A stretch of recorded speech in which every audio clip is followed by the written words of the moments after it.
दोस्तों, आज की इस उलझी हुई दुनिया में हर कोई परेशान दिखता है। इस भागदौड़ भरी जिंदगी में होठों पर मुस्कान जैसे ईद का चांद बन गई है। हर किसी के मन में एक समय में तमाम परेशानियां चल रही होती है और मन बिल्कुल अशांत रहता है। किसी को घर की परेशानियां तो किसी को शादी की, किसी को पढ़ाई की तो किसी को नौकरी की, और भी ऐसी ना जाने कितनी परेशानियां हैं। मगर दोस्तों, ऐसे वातावरण में भी आप अपने मन को शांत रख सकते हैं। जी हाँ दोस्तों, सही सुना आपने। बता दे कि इस पृथ्वी पर कई महापुरुष हुए हैं और उन्होंने मानव जीवन को बेहतर ढंग से चलाने हेतु कई उपदेश दिए हैं। तो दोस्तों, आज हम आपको वह कहानी बताने जा रहे हैं जब महान बौद्ध भिक्षु बोधिधर्मन ने कैसे एक चीनी सम्राट का मन आत्मज्ञान देकर शांत कर दिया था। दोस्तों, ये उन दिनों की बात है जब बोधिधर्मन चीन में बौद्ध धर्म का प्रसार कर रहे थे।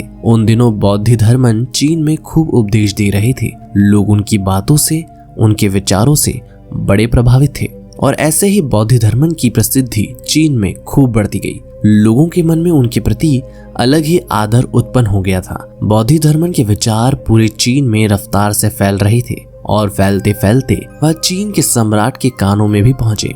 चीनी सम्राट बोधिधर्मन के विचारों से बड़े प्रभावित हुए। उन दिनों चीनी सम्राट एक बड़ी विपदा से गुजर रहे थे, मन की अशांति। वह कुछ भी करते मगर उनके मन की अशांति नहीं मिटती। तब उन्होंने ठाना कि वे बोधिधर्मन से इसका उपचार कराएंगे और वे बोधिधर्मन के पास गए। चीन के सम्राट ने बोधिधर्मन से पूछा, मेरा चित्त अशांत है, बेचैन है, मेरे भीतर निरंतर अशांति मची रहती है, मुझे थोड़ी शांति दें या मुझे कोई गुप्त मंत्र बताएं कि कैसे आंतरिक मौन प्राप्त हो।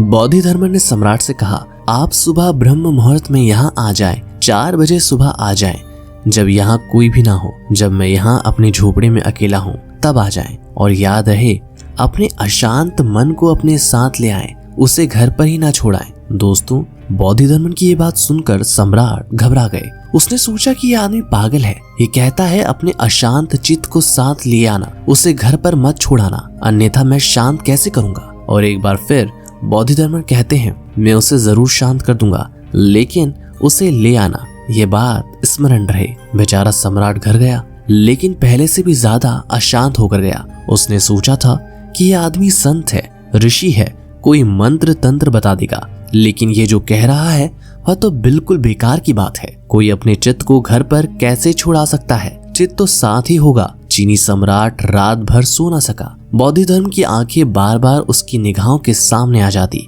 मानो कोई चुंबक की शक्ति उसे अपनी ओर खींच रही हो। सारी रात उसे नींद नहीं आई और 4 बजे सुबह वह तैयार था। वह वैसे तो नहीं जाना चाहता था, क्योंकि इसे लगा कि बोधिधर्मन कोई पागल आदमी है, और इतने सवेरे जाना जब वहां कोई ना होगा, खतरा था। यह आदमी कुछ भी कर सकता है। लेकिन फिर भी वह गया, क्योंकि वह बहुत प्रभावित भी था। जैसे ही सम्राट बोधिधर्मन के झोपड़े में गया, उसने देखा कि बोधिधर्मन हाथ में एक लाठी लिए सम्राट का इंतजार कर रहे हैं। जैसे ही सम्राट अंदर जाकर बोधिधर्मन के पास बैठ गए, बोधिधर्मन बोल पड़े, अच्छा तो आ गए, तुम्हारा अशांत मन कहाँ है, उसे साथ लाए हो ना, मैं उसे शांत करने को तैयार बैठा हूँ। सम्राट को बहुत अजीब लगा और सम्राट ने कहा, लेकिन ये कोई वस्तु नहीं है, मैं आपको दिखा नहीं सकता हूँ, मैं इसे अपने हाथ में नहीं ले सकता, ये मेरे भीतर है।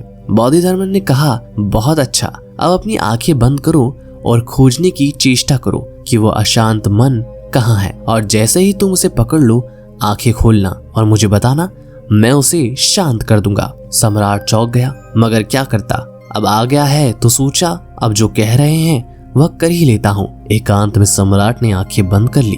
उसने चेष्टा की और वह बहुत भयभीत भी था, क्योंकि बोधिधर्मन अपना डंडा लिए बैठे थे और वे किसी भी क्षण चोट कर सकते थे। सम्राट भीतर खोजने की कोशिश लगातार कर रहा था। उसने सब जगह खोजा, प्राणों के कोने कतार में झांका, खूब खोजा कि कहाँ है वह मन जो कि इतना अशांत है। और जितना ही उसने देखा, उतना ही उसे एहसास हुआ कि अशांति तो विलीन हो गई। उसने जितना ही खोजा, उतना ही मन उसका शांत होते गया। छाया की तरह मन उसका खो गया था। 2 घंटे गुजर गए और उसे इसका पता भी नहीं था कि क्या हो रहा है। उसका चेहरा शांत हो गया, वह बुद्ध की प्रतिमा जैसा हो गया। और जब सूर्योदय होने लगा तो बोधिधर्मन ने कहा, अब आंखें खोलो, इतना पर्याप्त है, 2 घंटे पर्याप्त से ज्यादा है। अब क्या तुम बता सकते हो कि चित्त कहाँ है? सम्राट ने आंख खोली।